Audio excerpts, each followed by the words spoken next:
Hello everybody, it's Chris Sims here from ComicsAlliance.com, and it's time for the Comics Alliance Top 10. Today, we're talking about some of the underappreciated Batman villains. Now, everybody knows Joker, Catwoman. Bane's been in 2 movies. But in 75 years of fighting crime, Batman has racked up a lot of underappreciated arch-criminals. So, let's talk about those today. Starting off at number 10, it's the Riddler. Now, among Batman's classic foes, the Riddler has never really gotten the respect that characters like Joker and Catwoman have. My friend Dave Campbell even referred to the Riddler effect, which, in his words, was the magical property of an otherwise terrible villain to last to the end of a story before getting punched in the face by Batman. Now, obviously, I have a different opinion of the Riddler than Dave Campbell did. He's one of my favorite villains, and it makes sense. He creates mysteries. He's the ultimate mystery for the ultimate detective. In recent years, he's been at the center of a lot of big Batman stories, including the recent Zero-Year Origin story, and that's a good start. Otherwise, he'd be a lot higher on this list. At number 9, we've got a trio of arch-villainesses: Dragonfly, Silken Spider, and Tiger Moth. Now, most people remember Batman number 181 as the first appearance of Poison Ivy, but these 3 characters also appeared as the leading lady criminals who were displaced from the top of the most wanted list when Poison Ivy rose to power. That's actually a really great villainous motivation.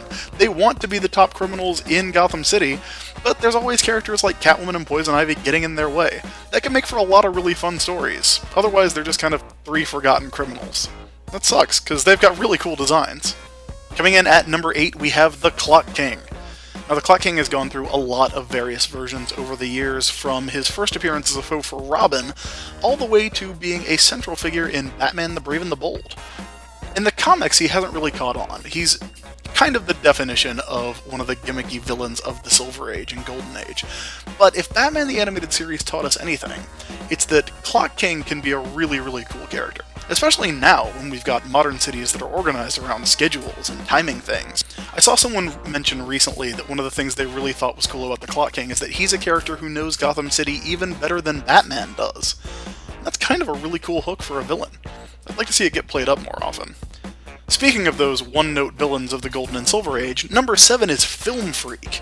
Now, Film Freak has come a long way from his first appearance as a villain who literally had a camera for a head.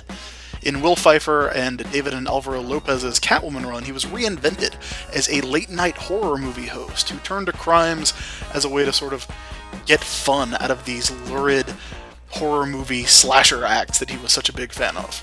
Kind of a cliche, I'll admit, but those stories were really good, and that run as a whole is often really overlooked. Plus, Film Freak's a really cool name. I'd like to see more out of him. Speaking of forgotten Golden and Silver Age villains, number 6 is Professor MILO. Now, Professor MILO is often overshadowed by characters like the Scarecrow, or even Hugo Strange from the Golden Age, but he's a really cool character that was also seen on Batman the Animated Series.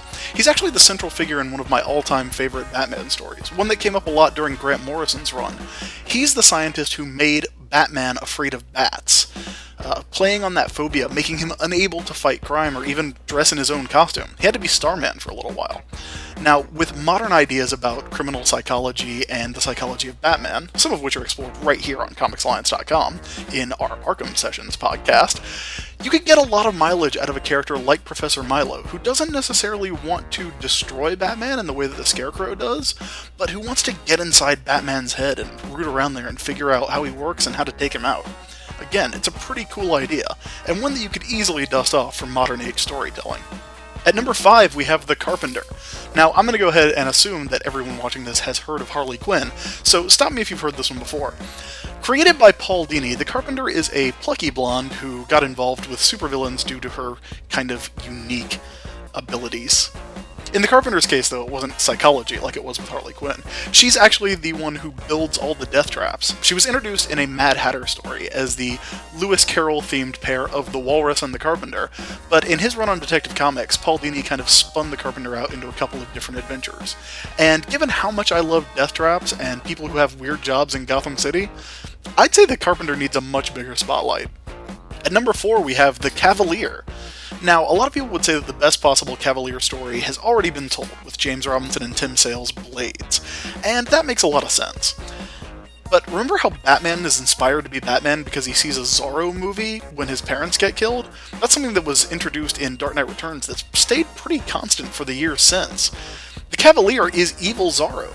He dresses like a Cavalier. He fights with a rapier. He's kind of Batman's opposite number. He's the dude who gets to be Zorro while Batman has to be Batman because he's busy fighting all this terrible crime. There's a lot to play on with that. At number 3, there's one of Batman's earliest foes, the Mad Monk. He's a vampire. He kills people in Gotham City. He was brought back fairly recently in Batman and the Mad Monk, a really great story by Matt Wagner. But as one of Batman's earliest foes, the Mad Monk doesn't have the historical significance that we get from other characters. I mean, he's been around longer than Catwoman and the Joker from Batman number 1 in 1940. So why hasn't he come back? Especially since Batman vs. Vampires has proven to be a pretty popular theme. At number 2, we have one of my all-time favorite underrated Batman villains, the KG Beast. Remember last spring when there was that movie about Captain America that had the Russian super soldier with the cybernetic arm? Well, I hate to say this, but Batman kind of did it first. Now, admittedly, 10 Nights of the Beast is not quite as good a story as Winter Soldier. It's not even really close. But the Beast himself is a really great character, and he racks up an impressive body count. We're talking triple digits in that 4-issue story, and ends up cutting off his own hand to get away from Batman. That's pretty hardcore. Plus, I'd love the design of a Russian luchador with a cybernetic gun arm.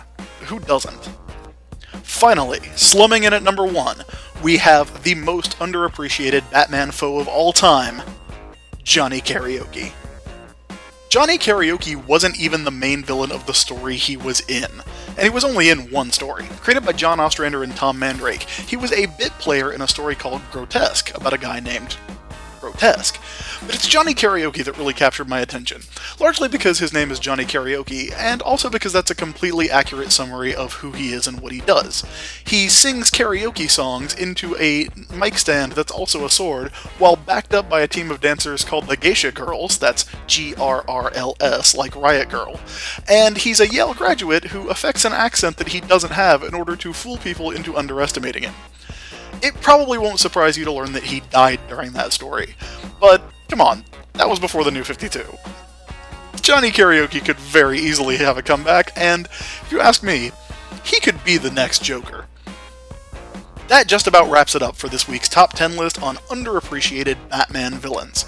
If you've got a favorite underappreciated Batman villain that you want to talk about, or if you have a topic for a future Comics Alliance top 10 list, then why not hit me up on Twitter at the ISB or leave a comment right here at comicsalliance.com.